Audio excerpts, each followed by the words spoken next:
Welcome to Sri Venkateswara College of Arts and Science, Amalapuram. Affiliated to Adikavi Nannaya University, Rajamahendravaram. My name is K. Venkatesh, lecturer in economics. Today I will explain second semester BCom and BA.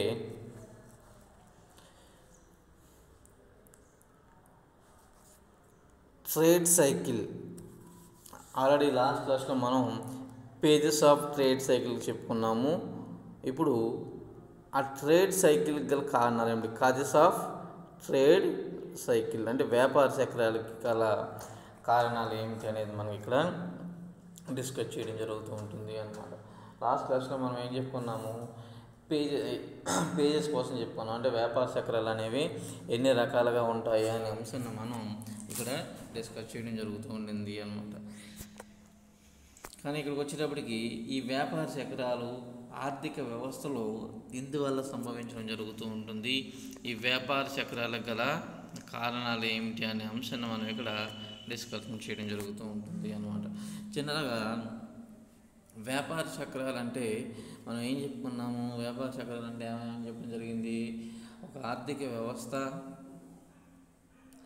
ఆర్థిక సౌభాగ్య దశ నుండి ఆర్థిక మాన్య దశ నుండి ఆర్థిక సౌభాగ్య దశకు ఒక ఆర్థిక వ్యవస్థ మార్పు చెందుతూ ఉండటాన్ని మనకి వ్యాపార చక్రాలు అని చెప్పేసి మనం చెప్పడం జరుగుతూ ఉంటుంది అన్నమాట. అంటే ఆర్థిక వ్యవస్థ, ఏ ఆర్థిక వ్యవస్థ కూడా ఈ వ్యాపార చక్రాలు ఏవైతే మనం 4 దశలు చెప్పుకున్నామో ఏ ఒక దశ కూడా దీర్ఘకాలం పాటు ఉండే అవకాశం ఉంటుందా అంటే ఏ ఒక దశ కూడా దీర్ఘకాలం పాటు ఉండదు అన్నమాట. ఎందుకు ఉండదు అని చెప్తూ ఉంటాము, ఒక దశ తర్వాత వేరొక దశ సంభవిస్తూనే ఉంటుంది. అంటే ఒక దశ దీర్ఘకాలం పాటు అభివృద్ధి చెందిన దేశంగానూ ఉండదు, ఒకటి దీర్ఘకాలం పాటు వెనకబడిన దేశంగానూ ఉండదు, ఆర్థిక మాన్య పరిస్థితులు ఎదుర్కొంటూనూ ఉండే అవకాశం అనేది ఉండదు అన్నమాట. అంటే ఒక దశ తర్వాత ఒక దశ అలా సంభవిస్తూనే ఉంటూ ఉంటాయి అన్నమాట. సో ఈ వ్యాపార చక్రాలన్నీ కూడా తాత్కాలికమైనవని మనం చెప్పడం జరుగుతూ ఉంటుంది అన్నమాట. సో ఈ వ్యాపార చక్రాల కారణాలు, అనేక కారణాలను ఈవెన్ కొంతమంది ఆర్థికవేత్తలు, అలానే స్టాక్ బ్రోకర్లు, మేధావులు, ఫిలాసఫర్స్, వీళ్ళందరూ కూడా అనేక రకాల కారణాలు మనకి వ్యాపార చక్రాల గల కారణాలను వివరించి చెప్పడం జరిగింది అన్నమాట. సో ఆ కారణాలను మనం ఎన్ని రకాలుగా పేర్కొనడం జరుగుతూ ఉంటుందంటే 2 రకాలుగా చెప్పడం జరుగుతూ ఉంటుంది అన్నమాట. దాంట్లో ప్రధానంగా ఒకటి internal factors, external factors. External factors అంటే బహిర్గత కారకాలు, ఇంటర్నల్ ఫ్యాక్టర్స్ అంటే అంతర్గత కారకాలు అన్నమాట. అంటే ఆర్థిక వ్యవస్థను ప్రభావితం చేసేటటువంటి కారకాలు. ఈ ఆర్థిక వ్యవస్థను ప్రభావితం చేసే ఈ కారకాల కారణంగానే ఆర్థిక వ్యవస్థలో మనకి ఈ వ్యాపార సంబంధమైనటువంటి ఒడిదుడుకులు అనేవి సంభవించడం జరుగుతూ ఉంటుందని చెప్తూ ఉంటాము అన్నమాట. దీంట్లో మనం చూసినప్పుడు ఫస్ట్ వచ్చి ఆర్థిక వ్యవస్థలో ఫస్ట్ బహిర్గత కారకాలు ఏమిటి అంటే వ్యాపార చక్రాలు సంభవించడానికి కారణమైనటువంటి ఆర్థిక వ్యవస్థలో సంభవించే బహిర్గతమైనటువంటి కారకాలు ఏమిటి, ఎక్స్టర్నల్ ఫ్యాక్టర్స్ ఏమిటి అనేది మనం చూసినట్లయితే చూడండి ఏమిటనేవి. ఆర్థిక వ్యవస్థ వెలుపల నుండి ప్రేరేపించే కారకాల వలన, అంటే అవుట్ సైడ్ నుండి అన్నమాట. ఆర్థిక వ్యవస్థ వెలుపల నుండి ప్రేరేపించే కారకాల వలన వ్యాపార చక్రాలు అనేవి సంభవించడం జరుగుతూ ఉంటుంది. ఆర్థిక వ్యవస్థ వెలుపల నుంచి ప్రేరేపించే కారకాల వలన వ్యాపార చక్రాలు అనేవి సంభవించడం జరుగుతూ ఉంటుంది అన్నమాట. ఇవి ఆర్థిక వ్యవస్థలో అంతర్భాగం కానప్పటికీ వీటి వలన ఆర్థిక కార్యకలాపాలలో ఒడిదుడుకులు ఏర్పడుతూ ఉంటాయని చెప్తూ ఉంటాము అన్నమాట. అంటే ఈ ఫ్యాక్టర్స్ వల్ల ఆర్థిక వ్యవస్థను డైరెక్ట్గా అంతగా ప్రభావితం అంతర్భాగం కానప్పటికీ కూడా వీటి ఇన్ఫ్లుయెన్స్ వల్ల ఖచ్చితంగా ఆర్థిక వ్యవస్థలో అప్ అండ్ డౌన్స్ అనేవి మనం ఫేస్ చేయడం జరుగుతూ ఉంటుందని చెప్తూ ఉంటాము అన్నమాట.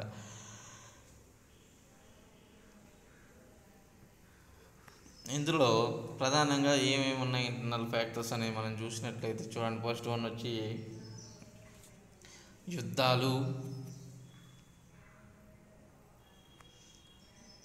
అట్లనే సూర్యగోళంలో వచ్చే మార్పులు, అంటే ఇవి న్యాచురల్ కాజెస్ అన్నమాట. విప్లవాలు, రెవల్యూషన్స్, రాజకీయ సంఘటనలు అంటే పొలిటికల్ ఇష్యూస్, బంగారు నిల్వల ఆవిష్కరణలు అంటే కొత్తగా బంగారు నిల్వలకు సంబంధించినటువంటి ఇన్ఫర్మేషన్, గోల్డ్ ఇన్ఫర్మేషన్, జనాభా వృద్ధి, పాపులేషన్ గ్రోత్, వలసలు అంటే మైగ్రేషన్, నవకల్పనలు మరియు నూతన ఆవిష్కరణలు అంటే న్యూ ఇన్నోవేషన్స్ అండ్ ఇన్వెన్షన్స్ అన్నమాట. సో వీటన్నిటిని కలిపి మనం బహిర్గత అంటే ఎక్స్టర్నల్ ఫ్యాక్టర్స్గా మనం చెప్పడం జరుగుతూ ఉంటుంది. వీటి ప్రభావంతో ఆర్థిక వ్యవస్థలో ఒడిదుడుకులు అనేవి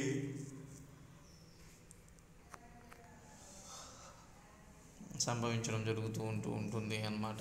అదే యుద్ధాలు, ఖచ్చితంగా ఒక దేశంలో యుద్ధాలు సంభవిస్తూ ఉన్నాయంటే దాని ఇంపాక్ట్ అనేది 100% మనకి, దాని ప్రభావం ఆ దేశ ఆర్థిక వ్యవస్థ పైన ఉంటుంది అన్నమాట. అంటే యుద్ధాలు జరుగుతూ ఉన్నప్పుడు ఖచ్చితంగా దాని ప్రభావం ఆ దేశ ఆర్థిక వ్యవస్థ పైన ఉంటుంది. భారతదేశం అనేక రకాలైనటువంటి అనేక దేశాలతో, ఇప్పుడు పాకిస్తాన్తో ఉండొచ్చు, చైనాతో ఉండొచ్చు, యుద్ధాలు చేసినప్పుడు దాని ప్రభావం ఖచ్చితంగా దేశ ఆర్థిక వ్యవస్థ పైన అత్యధిక సంఖ్యలో దాని ప్రభావం అనేది చూపించడం జరుగుతూ ఉంటుంది అన్నమాట. ఎక్కడైనా కాదు, ఏ దేశంలో అయినా కానీ, ఏ దేశ ఆర్థిక వ్యవస్థ పైన అయినా కానీ ఖచ్చితమైనటువంటి ఇంపాక్ట్ అనేది ఈ యుద్ధాల వల్ల జరుగుతూ ఉంటుంది అన్నమాట. అట్లనే సన్ స్పాట్స్ అంటే సూర్యకాలంలో వచ్చేటటువంటి మచ్చలు అన్నమాట, సన్ స్పాట్స్. సో వీటి వల్ల కూడా మనకి ఈవెన్ మన ఆర్థిక వ్యవస్థను ఇంపాక్ట్ చూపించేటటువంటి అంశాలు అన్నమాట. అట్లనే రెవల్యూషన్స్, విప్లవాలు అనేవి కూడా ఆర్థిక వ్యవస్థను ప్రభావితం చేసేటటువంటి ఎక్స్టర్నల్ ఫ్యాక్టర్స్ అన్నమాట. విప్లవాలు అంటే ఇంటర్నల్గా జరిగేటటువంటి ఇష్యూస్ అవి ఉండొచ్చు, అంటే ఈవెన్ సివిల్ వార్స్ అవి ఉండొచ్చు. సో ఇవన్నీ కూడా మన అంటే దేశం లోపల జరిగేటువంటి ఇంటర్నల్ వార్స్ అవి ఉండొచ్చు. అట్లానే ఇప్పుడు ఎగ్జాంపుల్ మనకి సిరియాలో జరిగేటువంటి ఇష్యూ అవి ఉండొచ్చు, లేదా పాలస్తీన్ ఇజ్రాయిల్ ఇష్యూస్ అవి ఉండొచ్చు. ఇటువంటివన్నీ కూడా మనకి, లేదా ఇనీషియల్ డేస్ స్టార్టింగ్ పీరియడ్లో మనకి ఈవెన్ సోషలిస్ట్ క్యాపిటలిస్ట్ ఇష్యూస్ అవి ఉండొచ్చు. ఇవన్నీ కూడా మనకి రెవల్యూషన్స్గానే మనం చెప్తూ ఉంటాము. దీన్ని కూడా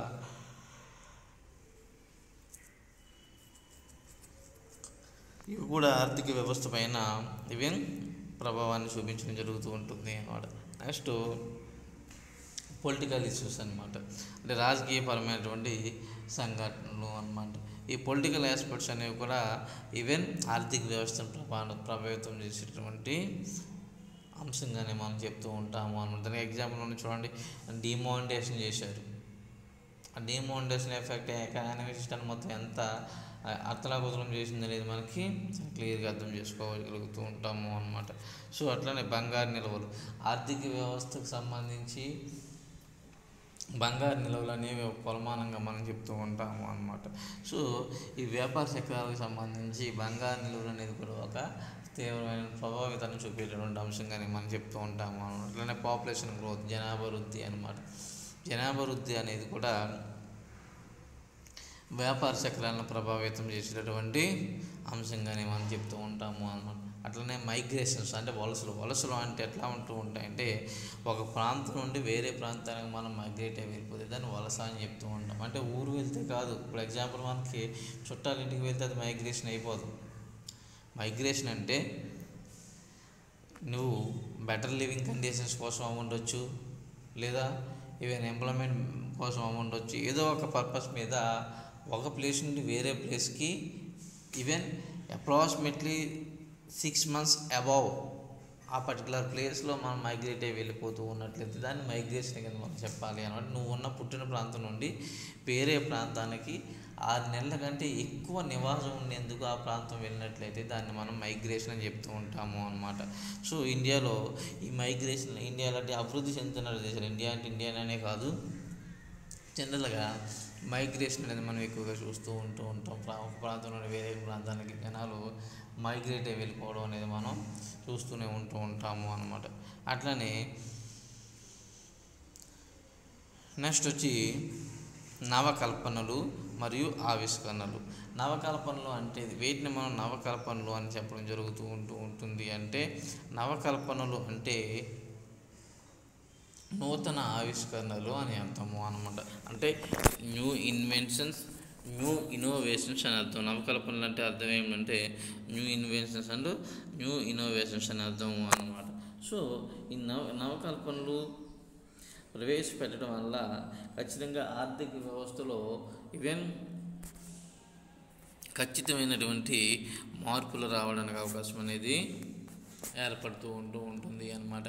అంటే న్యూ ఇన్నోవేషన్స్ ఇంప్లిమెంట్ చేసినట్లయితే ఆర్థిక వ్యవస్థలో అనేక రకాలైనటువంటి మార్పులు సంభవించడానికి అవకాశం అనేది ఏర్పడుతూ ఉంటుంది అన్నమాట. ఈ కారకాలన్నీ కూడా ఆర్థిక వ్యవస్థకు ఎక్స్టర్నల్ అంటే బయట నుంచి ఆర్థిక వ్యవస్థను ప్రభావితం చేసేటువంటి అంశాలుగా చెప్తూ ఉంటాం. కాబట్టి వీటిని బహిర్గత కారకాలు అని చెప్పడం జరుగుతూ ఉంటుంది అన్నమాట. అదేవిధంగా ఈ బహిర్గత కారకాల వలన సాధారణంగా ఆర్థిక కార్యకలాపాలలో ఒడిదుడుకులు సంభవించి వ్యాపార చక్రాలు ఏర్పడతాయని కొందరు ఆర్థికవేత్తలు పేర్కొనడం జరిగింది అన్నమాట. ఉదాహరణకు సూర్యగోళంలో మచ్చల వలన వాతావరణంలో మార్పులు వచ్చి వర్షాలు తగ్గుముఖం పడినప్పుడు పంటల ఉత్పత్తి అనేది క్షీణించడం జరుగుతూ ఉంటుంది. ఉత్పత్తి క్షీణత వలన వినియోగము మరియు పెట్టుబడిపై ప్రతికూల ప్రభావం అనేది పడుతూ ఉంటుందని చెప్తూ ఉంటాం. అలాగే నూతన ఉత్పత్తి ప్రక్రియలను ఆర్థిక వ్యవస్థ ప్రవేశపెట్టినప్పుడు అంటే నూతన ఉత్పత్తి ప్రక్రియలు అంటే ఏమని చెప్పుకుంటాము, నవకల్పనలు అన్నమాట. అంటే న్యూ ఇన్నోవేషన్స్ ఇంప్లిమెంట్ చేసినప్పుడు నూతన ఉత్పత్తి ప్రక్రియలను ఆర్థిక వ్యవస్థలో ప్రవేశపెట్టినప్పుడు అవి పెట్టుబడులను నూతన ప్లాంట్ల నిర్మాణాన్ని ఆకర్షించడం జరుగుతుంది. ఎప్పుడైతే న్యూ ఇన్నోవేషన్ ఇంప్లిమెంట్ చేయడం జరుగుతూ ఉంటుందో, న్యూ టెక్నాలజీ మనం ఉపయోగించడం జరుగుతూ ఉంటుందో ఆటోమేటిక్గా పెట్టుబడుల ఆకర్షణ అనేది పెరుగుతూ ఉంటుంది అన్నమాట. తత్ఫలితంగా రైల్వేలు, విద్యుత్, telephone, automobile, TV, computers, cell phones వంటివి ఆవిష్కరించినప్పుడు కాలానుగుణంగా సంబంధిత మూలధన మరియు వినియోగ వస్తు పరిశ్రమలలో పెట్టుబడులు విశేషంగా పెరగడం జరుగుతూ ఉంటుంది. అంటే అత్యధికంగా పెట్టుబడులు పెరగడం అనేది జరుగుతూ ఉంటుందో చెప్తూ ఉంటాము అన్నమాట. అదేవిధంగా బంగార నిల్వల ఆవిష్కరణలు, చమురు, సహజ వాయువుల వెలికితీతలు అధిక మొత్తంలో ఉండటం వల్ల పెట్టుబడులు పెరగడం జరుగుతూ ఉంటుంది అని ఉంటుంది. అదేవిధంగా జనాభా పెరుగుదల మరియు వలసల వలన కూడా పెట్టుబడులు భారీ ఎత్తున పలు రంగాలలో గృహ నిర్మాణం, అవస్థాపన మరియు మన్నిక గల వినియోగ వస్తువుల్లో పెట్టుబడులు పెరగడం జరుగుతూ ఉంటుంది అన్నమాట. ఈ విధంగా పైన పేర్కొనబడిన పలు అంశాలు ఆయా కాలాల్లో ఆర్థిక వ్యవస్థ సౌభాగ్య స్థితికి దోహదం చేస్తూ ఉంటాయి. అదేవిధంగా కొన్ని సందర్భాల్లో ఆర్థిక వ్యవస్థలో ద్రవ్యోల్బణము, ఆర్థిక మాన్యము వంటి ఫైనాన్షియల్ క్రైసిస్ సంభవించడానికి కూడా కారణమవుతూ ఉంటాయి అన్నమాట. సో ఇవన్నీ కూడా మనకి ఎక్స్టర్నల్ ఫ్యాక్టర్స్ కానీ మనం చెప్పడం జరుగుతూ ఉంటుంది అనమాట. ఏమిటి ఎక్స్టర్నల్ ఫ్యాక్టర్స్ అని చెప్తూ ఉంటాము? ఆర్థిక వ్యవస్థను బయట నుంచి ప్రభావితం చేసేటటువంటి ఫ్యాక్టర్స్ను మనం ఎక్స్టర్నల్ ఫ్యాక్టర్స్ అని చెప్తూ ఉంటాము అన్నమాట. ఆర్థిక వ్యవస్థను బయట నుంచి ప్రభావితం చేసేటటువంటి ఫ్యాక్టర్స్ను ఎక్స్టర్నల్ ఫ్యాక్టర్స్ అని చెప్తూ ఉంటాము అన్నమాట. ఆర్థిక వ్యవస్థను బయట నుంచి ప్రభావితం చేసేటటువంటి ఫ్యాక్టర్స్ అంటే ఏమిటి? సాధారణంగా మనకు యుద్ధాలు, సన్స్పాట్స్, విప్లవాలు, రాజకీయ సంఘటనలు, బంగారు నిల్వల ఆవిష్కరణలు, జనాభా వృద్ధి, అదేవిధంగా వలసలు, అదేవిధంగా నవకల్పనలు. వీటన్నిటినీ కూడా ఎక్స్టర్నల్ ఫ్యాక్టర్స్ అంటే ఆర్థిక వ్యవస్థను బయట నుంచి ప్రభావితం చేసేటువంటి కారకాలుగా మనం చెప్పడం జరుగుతూ ఉంటుంది అన్నమాట. అర్థమైందండి. ఇప్పుడు అసలు ఇంటర్నల్ ఫ్యాక్టర్స్, అంతర్గత కారకాలు ఏమిటి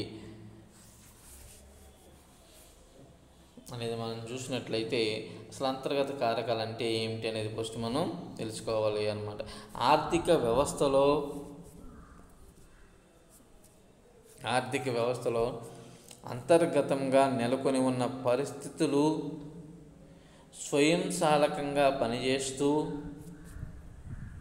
అర్థమైందండి, ఆర్థిక వ్యవస్థలో అంతర్గతంగా నెలకొని ఉన్న పరిస్థితులు స్వయంచాలకంగా పనిచేస్తూ వ్యాపార చక్రాలు ఏర్పడడానికి దోహదపడుతూ ఉంటాయి. అందువల్ల ఆర్థిక కార్యకలాపాలు ప్రతి విస్తీర్ణలోనూ తిరోగమనానికి మరియు సంకోచానికి బీజాలు పడుతూ ఉంటాయని చెప్తూ ఉంటాము అన్నమాట. అదేవిధంగా ఆర్థిక కార్యకలాపాలలో ప్రతి సంకోచంలోనూ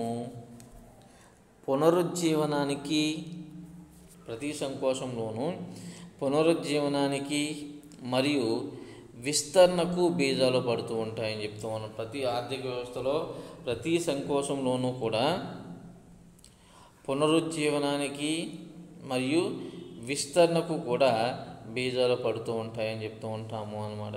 ఈ ప్రక్రియ నిర్దిష్ట కాలాంతరం అంటూ ఏమీ లేకుండా పునరావృతమవుతూ, అంటే ఎప్పటికప్పుడు రీసైకిల్ అవుతూ పూర్తిగా సక్రమంగా కొనసాగుతూ ఉంటుంది అని చెప్తూ ఉంటాము అనమాట. అందుకనే ఇవి ఒక వ్యాపార చక్రాలకు అని చెప్తూ ఉంటాం ఏమని, ఒక ఆది అంతమో లేనటువంటి ఒక చక్రం వలె వ్యాపార చక్రాలు అనేవి పరిభ్రమిస్తూ ఉంటాయి అని చెప్తూ ఉంటాము అన్నమాట. హెబర్లర్ అనే ఆర్థికవేత్త అంతర్గత కారకాలను ద్రవ్య మరియు ద్రవ్యత కారకాలుగా విభజించడం జరిగింది. హెబర్లర్ అనే ఆర్థికవేత్త అంతర్గత కారకాలను మళ్ళీ 2 రకాలుగా విభజించడం జరిగింది. ద్రవ్య కారకాలు అని చెప్పేసి, అలానే ద్రవ్యేతర కారకాలు అని చెప్పేసి 2 రకాలుగా విభజించడం జరిగింది అన్నమాట. అసలు ద్రవ్య కారకాలు అంటే ఏమిటని చూడండి. ఫస్ట్ వచ్చేటప్పటికి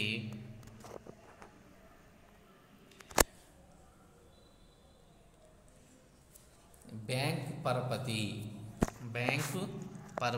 బ్యాంక్ క్రెడిట్, పరపతి అంటే క్రెడిట్ అని అర్థము అన్నమాట. అట్లనే అధిక పొదుపు లేదా అల్ప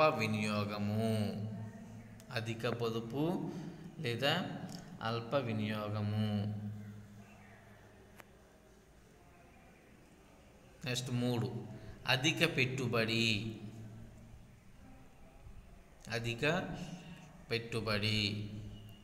నెక్స్ట్ 4 పోటీ, 4 ఏమిటంటే పోటీ,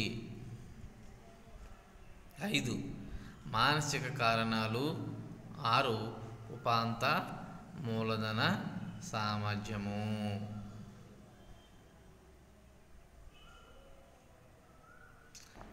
ఇవన్నీ కూడా మనకి అంతర్గత కారకాలుగానే చెప్పడం జరుగుతూ ఉంటుంది అన్నమాట. సో ఇచ్చిన పోస్ట్ ఉన్నప్పటికీ బ్యాంకు పరపతి,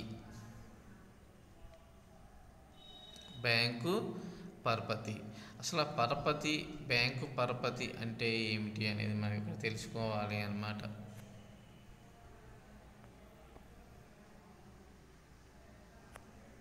ఓకే, హార్ట్రే మరియు ఫ్రీడ్మాన్ వంటి ఆర్థికవేత్తలు, వీళ్ళని ద్రవ్యవాదులు అని చెప్తూ ఉంటాము అన్నమాట. హార్ట్రే మరియు ఫ్రీడ్మన్, వీళ్ళిద్దరూ కూడా ఆర్థికవేత్తలు అన్నమాట, ఎకనమిస్టులు అని చెప్తూ ఉంటాము. హార్ట్రే మరియు ఫ్రీడ్మన్. హార్ట్రే మరియు ఫ్రీడ్మన్ వంటి ద్రవ్య ఆర్థికవేత్తలు వ్యాపార చక్రాలను ప్రధానంగా ద్రవ్య సంబంధమైన దృగ్విషయంగా పేర్కొనడం జరిగింది. అంటే ద్రవ్య సంబంధమైన ప్రధానమైనటువంటి అంశంగా మనం వ్యాపార చక్రాలను హార్ట్రే మరియు ఫ్రీడ్మన్ అంటే ఆర్థికవేత్తలు పేర్కొనడం జరిగింది అన్నమాట. హార్ట్రే ప్రకారం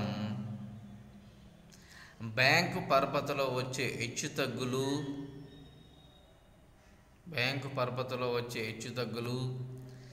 వ్యాపార కార్యకలాపాలలో ఒడిదుడుకులకు కారణమై వ్యాపార చక్రాలు అనేవి ఏర్పడుతూ ఉంటాయి అని చెప్పేసి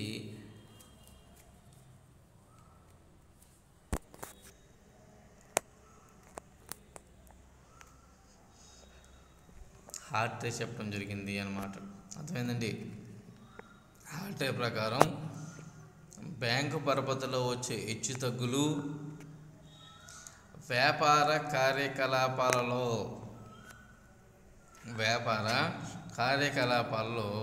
ఒడిదుడుకులకు కారణమై వ్యాపార చక్రాలు అనేవి ఏర్పడతాయి.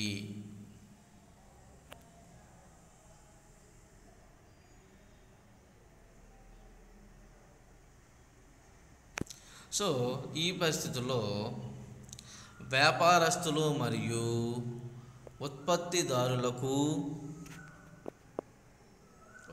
అంటే పెట్టుబడిదారులు బ్యాంకు పరపతి అనేది చెల్లింపుల సాధనంగా ఉపయోగపడుతూ ఉంటుంది. అంటే బ్యాంకు పరపతి అంటే క్రెడిట్, అంటే లోన్నే మనం క్రెడిట్ అని చెప్తూ ఉంటాము. సో బ్యాంకు పరపతి అనేది చెల్లింపుల సాధనంగా ఉపయోగపడుతూ ఉంటుందని చెప్తూ ఉంటాము అన్నమాట. బ్యాంకులు వడ్డీ రేట్లను తగ్గించడం ద్వారా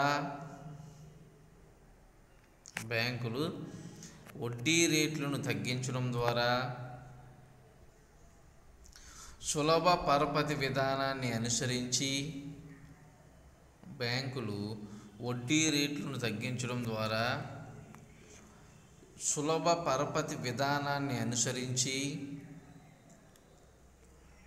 పరపతి విధానాన్ని అనుసరించి ద్రవ్య సప్లైని పెంచడం జరుగుతూ ఉంటుంది.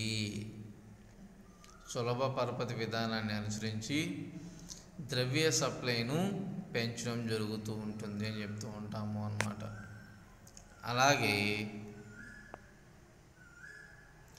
వడ్డీ రేట్లను పెంచడం ద్వారా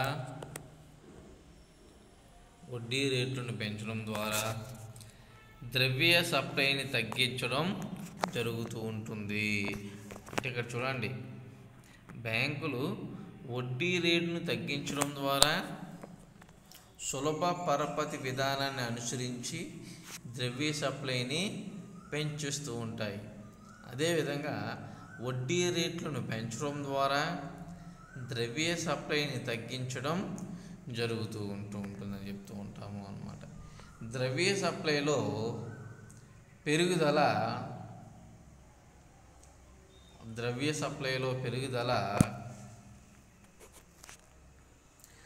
ఆర్థిక సౌభాగ్యానికి దోహదం చేయగా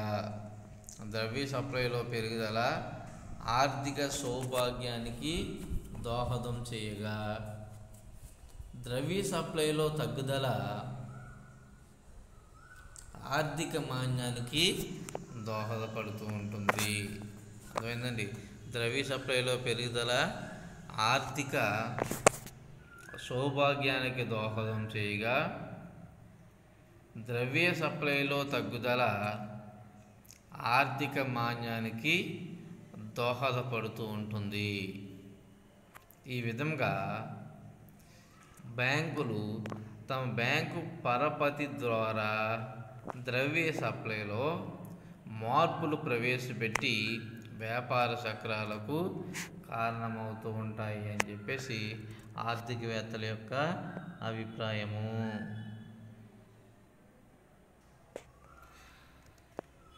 నెక్స్ట్ అధిక పొదుపు లేదా అల్ప వినియోగము. అధిక పొదుపు లేదా అల్ప వినియోగము. సో ఇక్కడ చూడండి,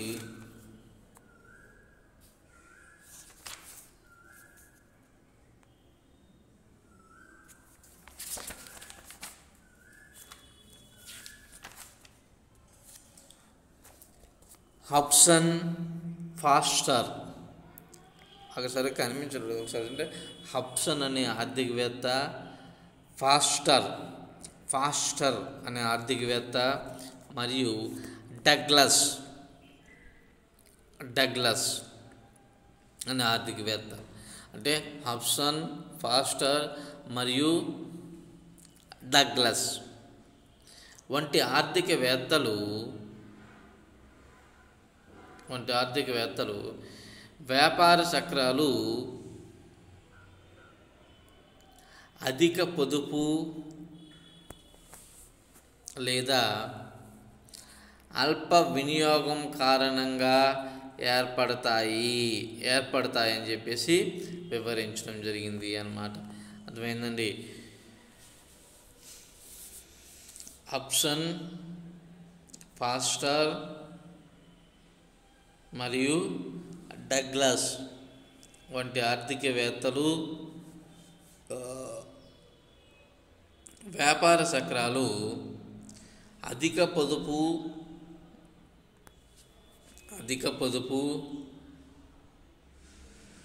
లేదా అల్ప వినియోగం కారణంగా వ్యాపార చక్రాలు అనేవి ఏర్పడుతూ ఉంటాయి అని చెప్పేసి వివరించడం జరిగింది అన్నమాట.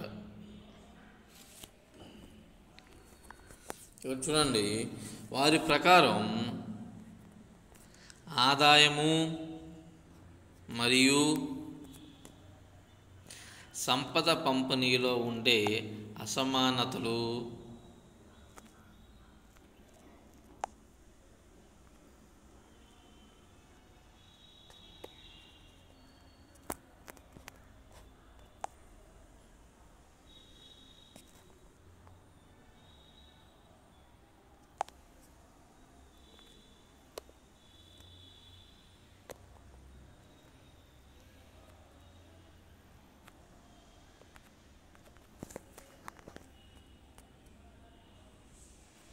ఓకే.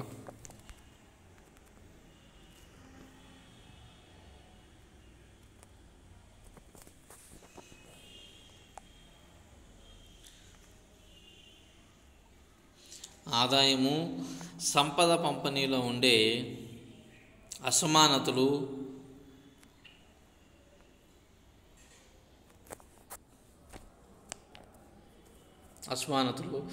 దేశంలో ఆర్థిక మాన్య పరిస్థితులకు దోహదపడుతూ ఉంటాయి. అందువల్ల సమాజంలో సంపన్నులు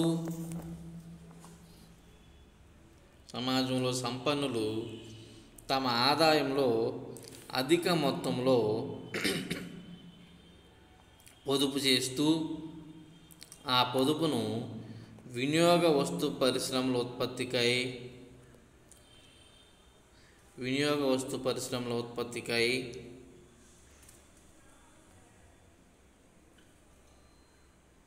పెట్టుబడి చేయడం జరుగుతూ ఉంటుంది. అదేవిధంగా మరొక వైపు పేదవారు తక్కువ వేతనాల వలన ఆదాయం తక్కువగా ఉంటుంది. దానివలన వినియోగ వస్తువులకు డిమాండ్ తక్కువగా ఉంటుంది. దానివలన వినియోగం తక్కువ అవుతూ ఉంటుంది. ఈ విధంగా అధిక పొదుపు ఆర్థిక వ్యవస్థలో వినియోగ వస్తువుల ఉత్పత్తిని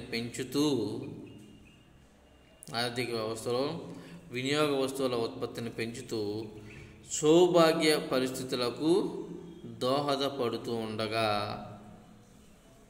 తక్కువ వేతనాల వలన అల్ప వినియోగం వలన వినియోగ వస్తువుల డిమాండ్ తక్కువగా ఉంటుంది.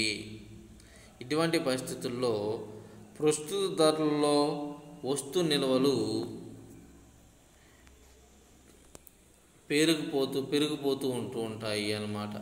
తద్వారా ధరలు తగ్గించడం ప్రారంభమవుతూ ఉంటుంది. ధరలు తగ్గించడం వల్ల ఉత్పత్తిదారుల ఆదాయం కూడా తగ్గుతూ ఉంటుంది. అంతిమంగా ఈ పరిణామాలు ఆర్థిక మాంద్యానికి దారి తీయటం జరుగుతూ ఉంటుంది అని మనం చెప్పడం జరుగుతూ ఉంటుంది అన్నమాట. నెక్స్ట్ వచ్చేటప్పటికి అధిక పెట్టుబడి, ఓవర్ ఇన్వెస్ట్మెంట్. అధిక పెట్టుబడి,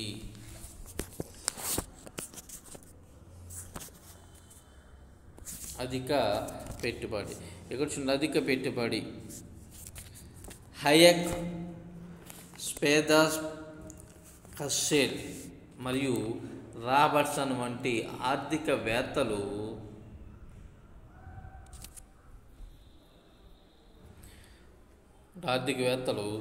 వ్యాపార చక్రాలు రావడానికి అధిక పెట్టుబడిని కారణంగా పేర్కొనడం జరిగింది అనమాట. వ్యాపార చక్రాలు అనేది సంభవించడానికి కారణం ఏమిటి? అధిక పెట్టుబడి అని చెప్పేసి చెప్పడం జరిగింది అన్నమాట.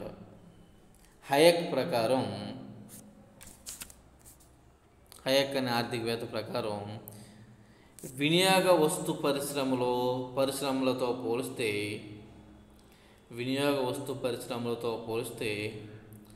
మూలధన వస్తు పరిశ్రమలకు బ్యాంకు పరపతి అధికంగా లభించడం వలన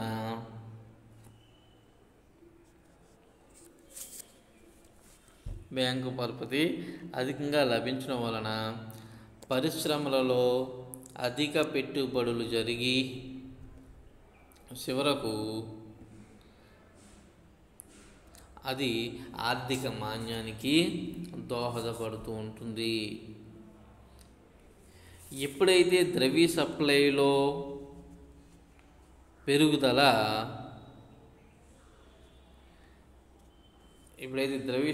పెరుగుదల స్వచ్ఛంద పొదుపును పెంచుతూ ఉంటుందో అది పెట్టుబడుల్లో పెరుగుదలకు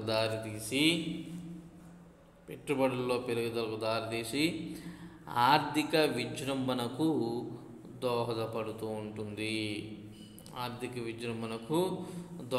అంటే ఆర్థిక అభివృద్ధికి లేదా ఆర్థిక సౌభాగ్యానికి దోహదపడుతూ ఉంటుంది అని చెప్తూ ఉంటాము అన్నమాట. అయితే బ్యాంకులు పొదుపు తక్కువగా ఉండటం వలన ఎక్కువ కాలం పరపతి ద్వారా ద్రవ్య సప్లైని పెంచలేవు. అందువల్ల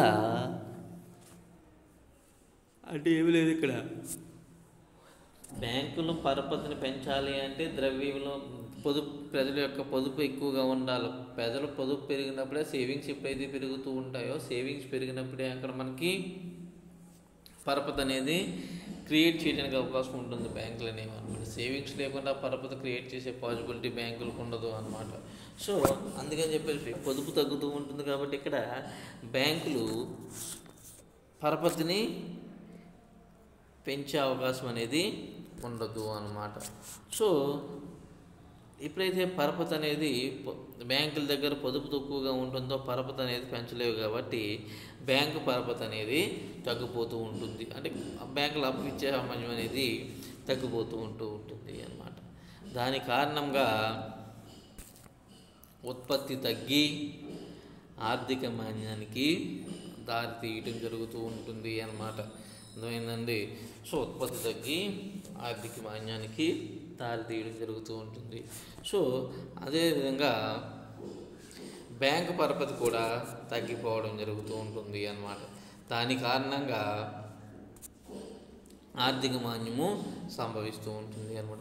ఈ విధంగా మూలధన వస్తు పరిశ్రమలలో అధిక పెట్టుబడుల వలన ఆర్థిక వ్యవస్థలో ఆర్థిక విజృంభణ అంటే పీక్ స్టేజ్ అనమాట. అంటే పీక్ అంటే ఆర్థిక సౌభాగ్యం అని చెప్పాలి. మరియు ఆర్థిక మాన్యము డిప్రెషన్ అంటే మొత్తం పతనం అయిపోయినటువంటి దశ అన్నమాట. సో ఏర్పడుతూ ఉంటూ ఉంటాయి. అంటే ఆర్థిక పరమైనటువంటి హెచ్చుతగ్గులు సంభవిస్తూ ఉంటాయి అన్నమాట.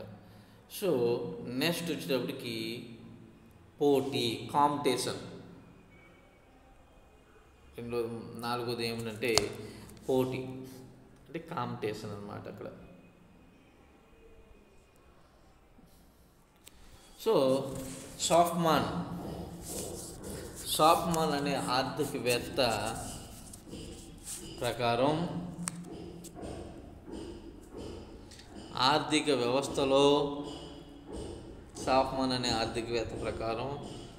ఆర్థిక వ్యవస్థలో పోటీతత్వం వలన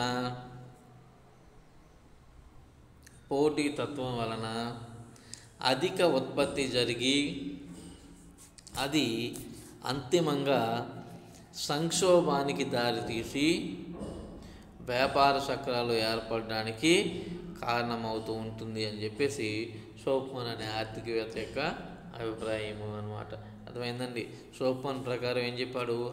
ఆర్థిక వ్యవస్థలో పోటీతత్వం వలన అధిక ఉత్పత్తి జరిగి అది అంతిమంగా ఆర్థిక సంక్షోభానికి దారితీసి ఆర్థిక మాన్యం ఏర్పడి వ్యాపార చక్రాలు ఏర్పడడానికి కారణమవుతూ ఉంటుంది అని చెప్పేసి ఆయన అభిప్రాయం. షాఫ్మాన్ అనే ఆర్థికవేత్త యొక్క అభిప్రాయము అన్నమాట. పోటీతత్వం ఉన్న ఆర్థిక వ్యవస్థలో సంస్థలు డిమాండ్ అంచనాలను బట్టి లాభాల చేత ప్రేరేపితమై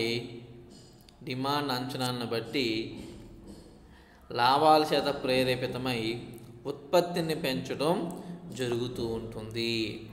లాభాలను బట్టి ఉత్పత్తిని పెంచడం జరుగుతూ ఉంటుంది అని చెప్తూ ఉంటాం. అధిక లాభాలు నూతన సంస్థలను పరిశ్రమలోకి ప్రవేశించేటట్లు చేస్తాయి.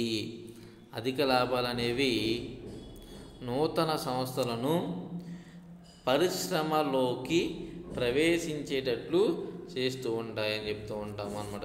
దీనివలన ఉత్పత్తి పెరిగి ఆర్థిక కార్యకలాపాలు పెరిగి సౌభాగ్య స్థితి ఏర్పడుతూ ఉంటుంది. అంటే పీక్ స్టేజ్ అనమాట. భూమి అంటే సౌభాగ్య స్థితి ప్రారంభమవుతూ ఉంటుంది. ఈ పోటీతత్వం మరియు లాభాల వలన సంస్థలు ఉత్పత్తిని అధికం చేయటంతో మార్కెట్లో అధిక ఉత్పత్తి జరిగి వస్తు నిల్వలు పెరిగి ధరలు తగ్గుదలకు దారితీయటం జరుగుతూ ఉంటుంది. అదే సమయంలో అధిక ఉత్పత్తి చేసి అధిక లాభాలను పొందాలని పోటీ ఉత్పత్తిదారుల మధ్య ఏర్పడి ఉత్పత్తి కారకాలకు డిమాండ్ పెరుగుతూ ఉంటుంది. దీనివలన ఉత్పత్తి కారకాలను సొంతం చేసుకోవడానికి ఉత్పత్తిదారులు వాటి ధరలను పెంచడం జరుగుతూ ఉంటుంది. తద్వారా ఉత్పత్తి వ్యయం పెరుగుతూ ఉంటుంది.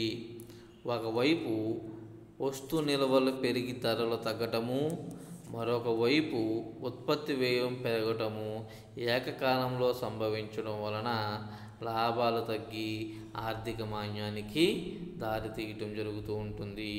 ఇవి అంతర్గత కారకాలలో ఆర్థికపరమైనటువంటి కారకాలుగా మనం చెప్తాం. అంటే ద్రవ్య కారకాలుగా చెప్తూ ఉంటాం. ఏమిటి ద్రవ్య కారకాలు? ఈ 4 కారకాలు ఏమిటి? బ్యాంకు పరపతి, అధిక పొదుపు లేదా అల్ప వినియోగము, అంటే over saving or under consumption. అలాగే అధిక పెట్టుబడి, ఓవర్ ఇన్వెస్ట్మెంట్, పోటీ, కాంపిటీషన్, ఉత్పత్తి సంస్థల మధ్య ఉన్నటువంటి పోటీ. అదే మానసిక కారకాలు ఏమిటి చూడండి. మానసిక కారకాలు మనకి మానసిక కారకాలకు పెద్ద ఏం మనకి ఏమి ఉండదు, బ్రీఫ్గా చెప్పేసుకోవచ్చు మానసిక కారకాలు అంటే ఏమిటి అనేది. సైకలాజికల్ కాజెస్ అన్నమాట మానసిక కారకాలు. అవి ఏమిటి అనేది మనం చూస్తే, ఏసీ పీగు అనే ఆర్థికవేత్త ప్రకారం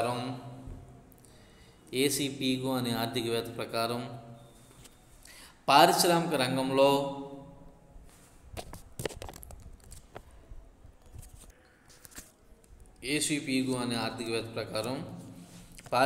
రంగంలో అధిక ఆశావాదం ఓవర్ ఆప్టిమిజం మరియు అధిక నిరాశావాదం ఓవర్ పెసిమిజం వలన ఒడిదొడుకులు ఏర్పడి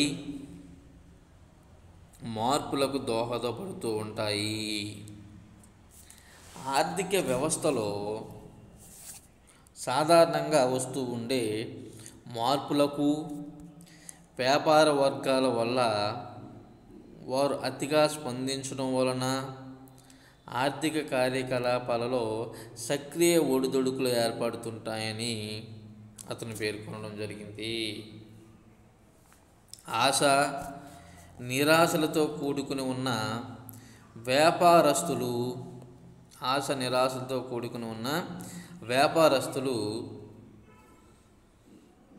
మానసిక స్వభావం పైన ఆధారపడి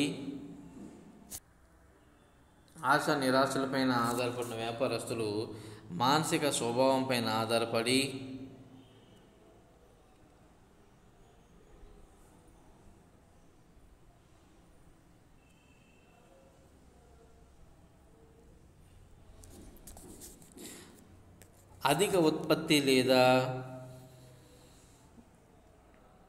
అల్ప ఉత్పత్తిలే ఒకదాని వెంట మరొకటి సంభవిస్తూ ఆర్థిక కార్యకలాపాలలో తరంగాలను పోలిన ఒడిదొడుకులు సృష్టిస్తాయి. ఆర్థిక కార్యకలాపాలు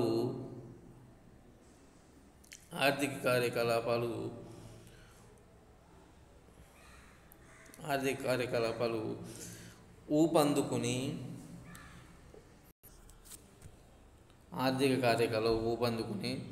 సౌభాగ్య స్థితిని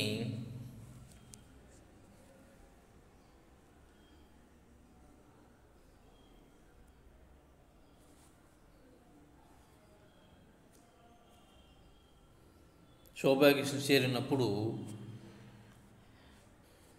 వ్యాపారులు ఉత్పత్తిదారులు అతి ఆశావాదంతో ఉత్పత్తి అధికం చేస్తారు. ఈ విధంగా చేయడం వలన అధిక ఉత్పత్తికి సరిపడా డిమాండ్ లేకపోవడం వలన వస్తు నిల్వలు పెరిగిపోవడం జరుగుతూ ఉంటుంది అన్నమాట. ఇది ధరలు తగ్గుదలకు లాభాలు తగ్గుదలకు దారి తీయడం జరుగుతూ ఉంటుంది అన్నమాట. సో ఈ విధంగా ఈవెన్ ఆర్థిక వ్యవస్థ ఒడిదొడుకు ఇది కూడా ఒక కారణం అవుతుంది అనమాట. నెక్స్ట్ లాస్ట్ వన్ వచ్చి ఉపాంత మూలధన సామర్థ్యం, marginal efficiency of capital, MEC అని చెప్తూ ఉంటాం, ఉపాంత మూలధన సామర్థ్యము. సో ఇది చూడండి, జేఎం కీన్స్